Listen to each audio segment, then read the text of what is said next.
Welcome to another issue of Voices of the Learning Network. My name is Erin, your intrepid American host, and today I'm pleased to welcome Colin Smith.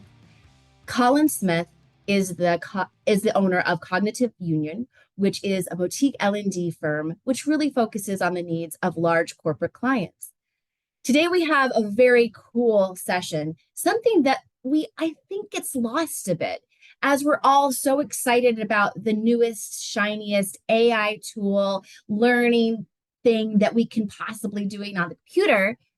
Sometimes we forget learning really begins and ends with the person. And so Colin is here to talk today about Facilitate Up. Welcome, Colin. How are you today? I'm very good, thanks. Lovely to be here. Lovely to have you. So my first question to you is, why learning? Why learning? Gosh. Well, I mean, why does anyone end up in learning? I think an awful lot of people might take that path towards, education, but in the corporate space, it seems to be like after you've been and done something else before, typically, and that's my story, I guess. I was in marketing since the late 80s, right the way up until about 13 years ago. And frankly, it was that I absolutely loved the training sessions, like all of them, from the product focused ones right the way up until when I was in leadership teams and went through leadership programs. They were the days that I waited for, and I was one of those participants who'd be like, I know the answer. I used to love it all. And then at the end of every session, I almost, or if I thought the facilitator was really good, and I had some really good ones, like I was very lucky, working in some pretty big corporates, they always typically but really good people. I'd say, how did you get into this? How did you do it? And there was one guy who was from New York who I would describe as like the mean streets of sales trainers. Amazing character. I won't say his name. And he just said, I just did it. And so at some point, I was at LinkedIn and I was I was part of the European leadership team running the UK, and I went, I'm done. And I just said, like, can I make myself redundant? And I just started training. And I was very naive about what learning was and facilitation was, but I just started doing it. And then over the years, it's got more meaning for me now, I suppose. I love it. I love it. So we're talking about facilitation skills. Again, I this is a topic that I think we need to really dig into. We need to remember because it really does take care of all of our learning when we are a good facilitator. So let's start with your top tips. I want to facilitate. Where do I start?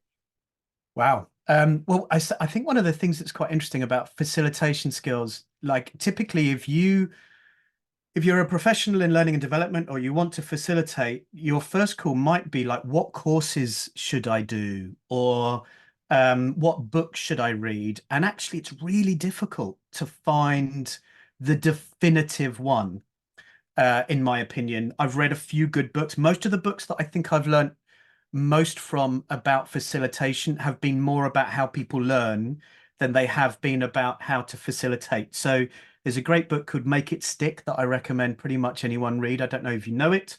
I will share with you the details of the writers later on if you want to put it with the podcast and all that kind of stuff, which talks about the way people learn. And I think if you understand the scientific evidence basis of how people learn based on where we are today, then that might change the way you think about facilitation. That's number one, because I do think there are lots of courses out there. There's probably some very good ones, but there's so much to learn. It's just about embracing all of it, I think. The second tip I'd say is um, facilitation. If you had a span from training at one end, I made that distinction earlier, to facilitation at the other end, um, there's a massive difference in how you might approach a live session, whether it's face to face or virtual. And I've seen inexperienced facilitators who lean very much towards the trainer side when they're meant to be facilitating. So they teach. It's very keynotey. So I would say my number one tip, or sorry, number two tip after the first one I shared about the book already, is think more about the conversation of the participants and what they know already, and enable them to converse with one another and learn from one another, rather than feeling like you have to be this authoritative figure at the front of the room. I think the more nervous you are, the more likely you are to tell, the less likely you are to get out of their way and allow them to talk. The third and last one, I've got way more. I mean, I could go on for ages. Um, is I years ago, I was very lucky that I ended up on a working on a program for Google called the Google Digital Academy. It's just closed after 10 years, and I started working on it about 8 years ago. And they did amazing train the trainers. And there was a guy called Sam Dickinson at Google who his background was in consulting, and he delivered the Train the Trainer program. And he had this really lovely idea about the three modes of facilitation, which I think is really helpful to have in your mind if you're going to be facilitating. So those, and he called it FAB facilitation, fab facilitation. Of course, clever stuff, right? The F of fab is forward. So if you think about the F, the A, and the B as being those different modes of facilitation, forward facilitation is when you're delivering a keynote, or when you're briefing a topic, or when you're like the jazz hands at the front, telling stories, doing primers or icebreakers, those sorts of things, when you're the focus of attention. The A of fab facilitation is alongside. So that's when you like the in a face-to-face session where you might go over to a table and kneel down next to them and say, do you need any help with this activity? How's the conversation going? When you are less dominant, let's say if you're in a virtual live class, when they're in a breakout room, you go in, or you go in and I heard Andrew Jacobs say this the other day. He said, "Do you go in and listen?" Yes, go in and listen, but with your camera off.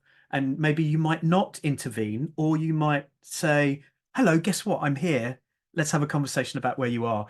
So alongside is that more supportive kind of role. And then the B of fab facilitation is behind. What does that mean? So that is, what are all the things you do when you're not really in front of the audience? So you're neither are you keynoting or alongsiding them. You're either preparing for the session, or you're watching them and deciding, maybe I won't get involved here, because that's almost more valuable than alongsiding them at certain particular times. So I think forward, alongside, behind facilitation skills. Maybe that's not a tip, but I think it's one of the most valuable kind of basic, simple concepts anyone's ever suggested to me around facilitation. I love it. I am the worst student you would ever have in any class slash training, um, because I find so many times the facilitators treat adults like students, like children. Yeah. So, how do you create a facilitation system that really does, it's not just respect the adults, but teach, involve, you know, uh, work alongside? How do you teach adults? Gosh, it's interesting. That's a really deep question. We could spend a lot of time on that. I think the thing you've described there, that discomfort when somebody is trying to teach you and you feel like, well, I already know a load of stuff, like get out of my face, I kind of know this stuff. I think that's that span I was talking about before, from trainer to facilitator. So often I'll work with more senior, more experienced people, like in leadership programs, or I might do a digital transformation program with a C-suite sort of level of person. And the truth is, when you go in the room, no matter how much you've prepared, you don't know what those 12, 10, 15, 20 people, what they know, what they've done before, what they've experienced. So you have to take the view that your span of capability in the room is going to go from, I don't know this and I'm never going to tell you because I'm never going to speak up in front of everybody else. I'm nervous to admit I don't know, to I've already done this and I'm looking at you like you better tell me something special, right? And so actually it's really simple how to deal with that, in my opinion, is you take the position that everybody knows, but you still tell them. So if you say, I want to show you this framework, which I'm sure many of you have seen before, but just in case, I'm going to briefly explain it to you, and then we're going to have a conversation about it. So then what you do is you prepare the more experienced people who do know the framework for the fact that you're going to waste 30 seconds of their time by explaining the framework, but then they're going to have an opportunity to show how clever they are and how well they know it. And the value of the conversation they bring is, well, I used it this way, which is incredibly valuable. I want to draw that out. And then the people that are nervous, they suddenly have some confidence because they've had some level of explanation, and you can create that space, I guess, for that conversation. So here's the framework. Here's a brief introduction of the theory. Let me put that into context with a couple of examples. Now, can anyone else tell me where they've seen this in practice? And then the experienced ones might bring it out. But the other thing I would say on that, and sorry, I know I talk a lot, you might have noticed, and this is me saying like I get out of people's way and I talk too much.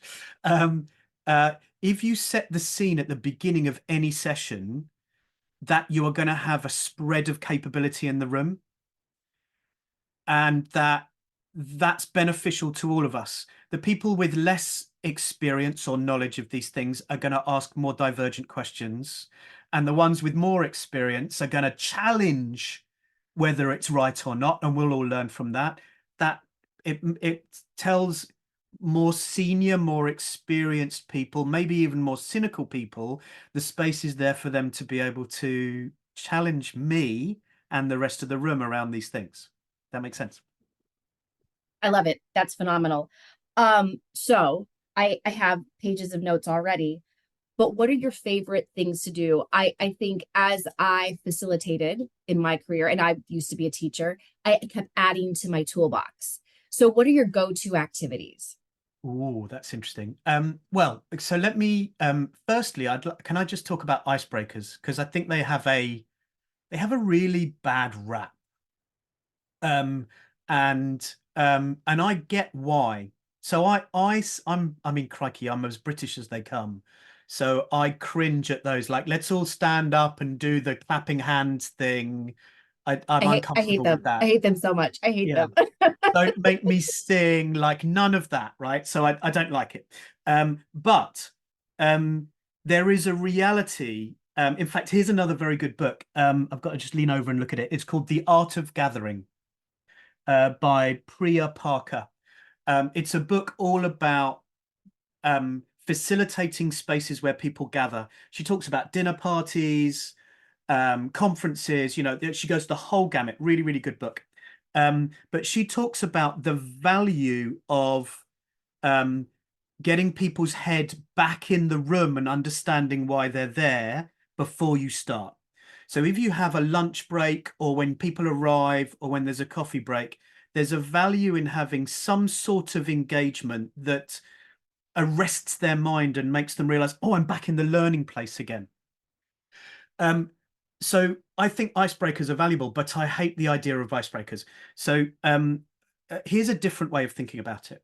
So if you were to rename icebreakers primers, think about the engagement that you have when they come back in the room as an activity that primes their mind for the topic you're about to cover, gets them back in the room.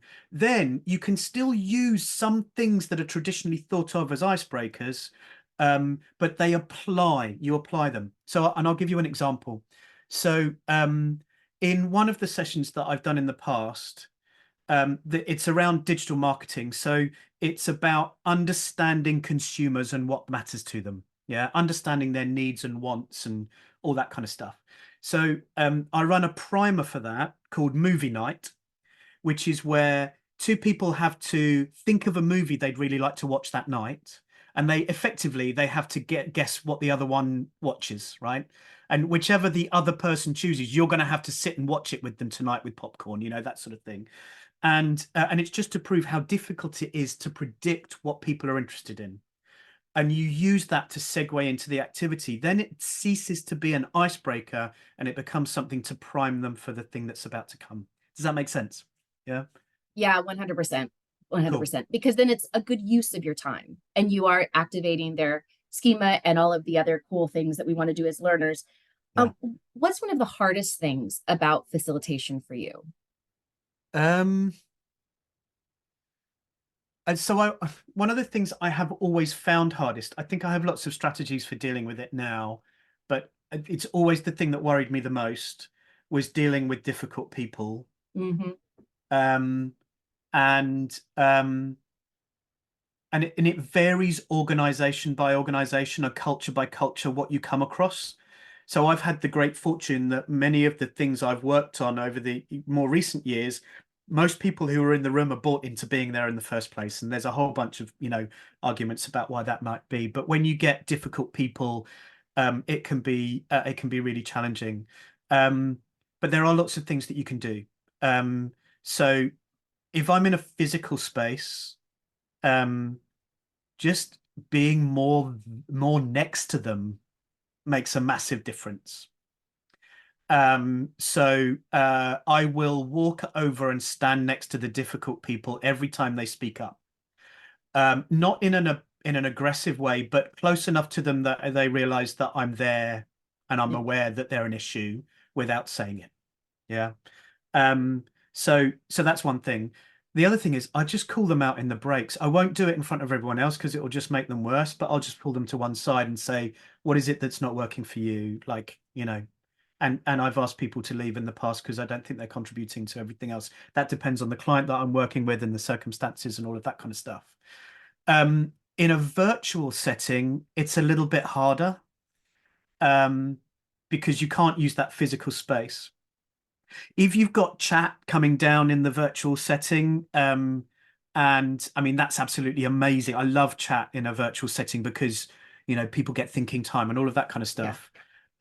Some of the platforms enable you to do direct messages to people, and I will suggest, I'll ask them, is this okay? Is there anything that I need to know? Just to say, I'm concerned that you're challenging this a little bit much, and I want to make sure this is as good for you as possible, so let me know. Um, some people, it's like an old sales training kind of thing about negotiation. Sometimes just ignoring the stupid comments belittles them in a way, and then people stop kind of shouting them out every so often. But yeah. Oh, and then the other thing I would say, and this goes back to what I was talking about at the beginning about setting the agenda at the beginning. um, it's really important to say these are the behaviors that we're going to have today at the very outset of the session. And you can do that, like some people call them rules. These are the rules of the workshop. Um, I like to say we're together for for a day, or we're together for 3 hours. There's the way we're going to work together. I'd like to define together what that looks like. Yeah. And then I'll set some things out. Um, and generally in there, I'll chuck something in that relates to, I don't want to say the word don't be an asshole. But I'm going to say, like, you are not the only learner in this room, you know? And if you don't like it, talk to me directly about it, but don't spoil everyone else's experience. If that makes sense. Set that out at the very beginning. And then if you have problems later on, you can call it out to them directly and say, do you mind if we set that rule? Like, can we talk about it? Yeah, I love it. I love it. I again, I have now notes and notes. What's the thing? This will be my last question. What's the thing you love the most about facilitation? Um, I guess bearing in mind everyone listening to this, or most people listening to this, will be in learning and development, right? So of course it's when it lands. It's when they get it. And what I love about live facilitation is that you get to see it directly. Because obviously when you deliver a live on demand, sorry, an on demand session, um, somebody watches it in their own time. Just the fact that they've completed it doesn't necessarily allow you to capture that thing. So it's either when it lands, when they go, oh, I see, or words to that effect. But it's also the other thing is when there is debate amongst people in the room as a result of what we're covering, and they come to some action or resolution. So you enable, um, you know, an argument, a healthy argument to happen, some conflict to happen that moves something from where it was to where it needs to be. There's something I do called Lego Serious Play, which is a whole nother topic we could talk about for hours. Which is it's a facilitation method using Lego, science-based, all that kind of stuff. But that really creates amazing spaces for people to argue things through and to debate them. And that when they go, oh, I see where you're coming from now, that's a moment you're like, yes, that's why I do this. Yeah. Awesome. I love it. Love it. Love it. Colin, your contact information to connect with you, all of this will be in the show notes. We're also going to give you information on the two books, The Art of Gathering and also Make It Stick, which is a phenomenal book, in the show notes as well. Any last words, anything you want our audience to take away today as they start their day or end it?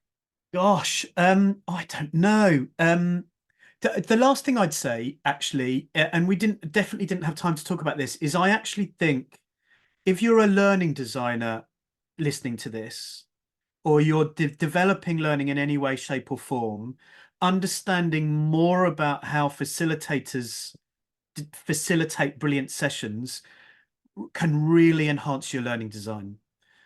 So even if you don't think this is, if you think this isn't for me, it is. Even if you don't end up being the facilitator, understanding how they operate can really enhance the way you design those materials. That's my last thought. Agree 100%.